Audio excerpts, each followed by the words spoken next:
Oh, you are not ready for this one. Meghan Markle just got hit with the kind of silence that echoes louder than a scream. And yes, that Meghan, the Duchess, the actress, the self-proclaimed lifestyle queen. She showed up at the Balenciaga show in Paris like it was her royal comeback. The energy, full red carpet, chin lifted, smile rehearsed to surgical precision. She wasn't just walking in, she was gliding. In her mind, this was the "I'm still that girl" moment. But oh honey, Paris had other plans. The guest list wasn't just star-studded, it was diamond-crusted. Anne Hathaway, Dame Kristin Scott Thomas, Baz Luhrmann, a whole sea of power players who don't just attend events, they own them. Meghan walks in, chin tilted just right, that subtle smile that practically screams, "Remember me? I used to know Harry," and then she does it. She positions herself elegantly beside Dame Kristin, because of course, in Meghan's mind, this was the moment two icons were going to exchange that delicate, queenly nod. You know, that refined acknowledgement between two women who matter, the one where the air shifts and cameras catch the power of female influence, except nothing happens. No smile, no nod, no glance, nothing. Dame Kristin doesn't even flick an eyelash in Meghan's direction, she just keeps talking. It's not shade, babe, it's a solar eclipse. She moves slightly, not even dramatically, just enough to make it clear Meghan was as invisible as the waitstaff passing champagne trays. And let me tell you, people at that level, they don't snub by accident, they snub with precision. Meghan wasn't just being ignored, she was being edited out in real time. That silence, deafening. Witnesses swear it looked like a scene from a perfectly choreographed ballet of discomfort. Dame Kristin gently shifted to face someone else. Meghan, standing there, her body caught somewhere between persistence and panic, realizing in slow motion that she wasn't the moment. She wasn't even in the moment. She was background noise, and this is where it gets icy, because Dame Kristin's move wasn't mean. It was instructional, a masterclass in high society boundaries. Real prestige doesn't chase, doesn't wave, doesn't beam too wide, it just exists. Meghan's face said everything. That tight smile, the clenched jaw, the desperate half-glance around the room searching for a lifeline. But there was none. Just the cold hum of a room that had already moved on. And in that tiny blink and you'll miss it moment, the message was clear. Meghan Markle wasn't the headline anymore. She was just another guest trying to belong. Paris didn't hate her. Paris did something worse. It erased her. Now, if Paris was a runway of rejection, Meghan probably thought Los Angeles would be her redemption, her home turf, her sunshine kingdom. So, a few weeks later, she steps back out, California mode activated, perfect blowout, that glowy tan, avocado toast confidence.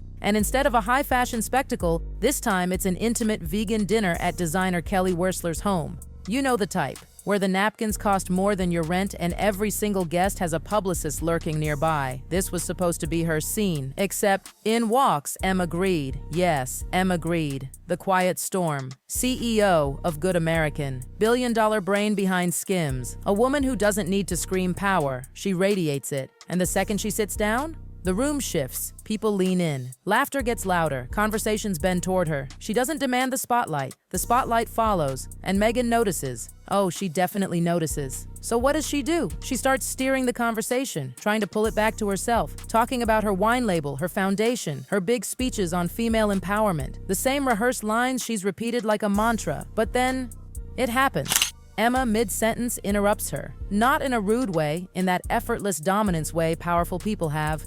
Calm, natural, unbothered, and Meghan, dethroned. Again, no tantrum, just that flicker in her eyes when the realization hits. She's not controlling the narrative, but oh, it gets juicier. Weeks later, the whispers spread through Beverly Hills like luxury perfume. Emma Grede, yes, the same woman who unintentionally dimmed Meghan at that dinner, has just been appointed ambassador for the King's Foundation. Yep, that king. The very institution Meghan spent years criticizing. The irony is sharp enough to slice through marble. While Meghan's been busy rebranding herself as the California Duchess, the old royal world didn't just ignore her, it replaced her with someone from her own circle. Sources say Meghan was floored when she heard the news. Her team tried to spin it, acting thrilled for Emma. But everyone who's anyone in Hollywood knows, optics don't lie. Emma is now shaking hands with the crown while Meghan is drifting further away from it. The contrast is brutal.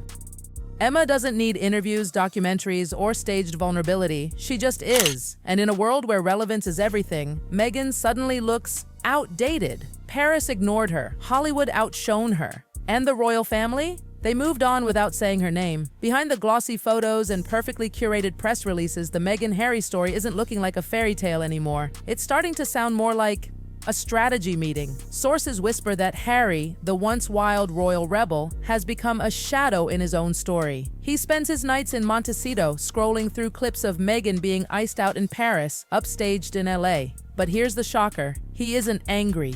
He's relieved. For the first time in years, the chaos isn't solely orbiting him. Someone else is carrying the weight. Insiders say their marriage, once blazing with romance and rebellion, has gone chilly, replaced by brand strategy meetings, carefully planned photo ops, and rehearsed sound bites. Less heart, more PR. And quietly, Harry has started to retreat inward, obsessing over his image, his hair loss, his aging face in Hollywood's harsh mirror. It's almost tragic.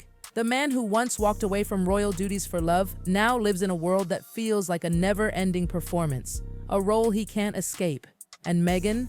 She keeps posing like the world's still watching, even when it's not. Meanwhile, in the quiet corridors of Buckingham Palace, something is stirring. For years, King Charles has been patient, tolerant, but patience, even royal patience, runs out. Behind closed doors, whispers grow louder, talk of Parliament stepping in to strip titles. First Andrew, but some insiders say William wants a full cleanup, a monarchy free of messy headlines before he takes the throne. And that includes Harry and Meghan, can you imagine? No Duke, no Duchess, no royal connection at all, just two people in California trying to stay relevant while the world shrugs. It's poetic justice, really. Meghan spent years trying to control the royal narrative. Now the royals are rewriting hers, quietly, legally, and without ever uttering her name. Final curtain. Fading spotlight. And so we loop right back to where this whole saga started. A room full of flashing lights. A woman standing there in designer clothes. Paris, the Balenciaga show. Meghan Markle, once the headline, now just a face in the crowd. From Paris to LA, from royal corridors to Californian mansions, her story has been one long performance. A woman who built an empire on being seen, only to discover that real power lives in silence. Dame Kristin's subtle turn that night in Paris? It wasn't just a snub, it was a prophecy, a glimpse of the world's new attitude toward Meghan Markle. Not hate, not applause, just polite indifference. And Emma Gredd, she didn't humiliate Meghan out of malice. She just existed as proof that some people don't need to chase relevance. They embody it.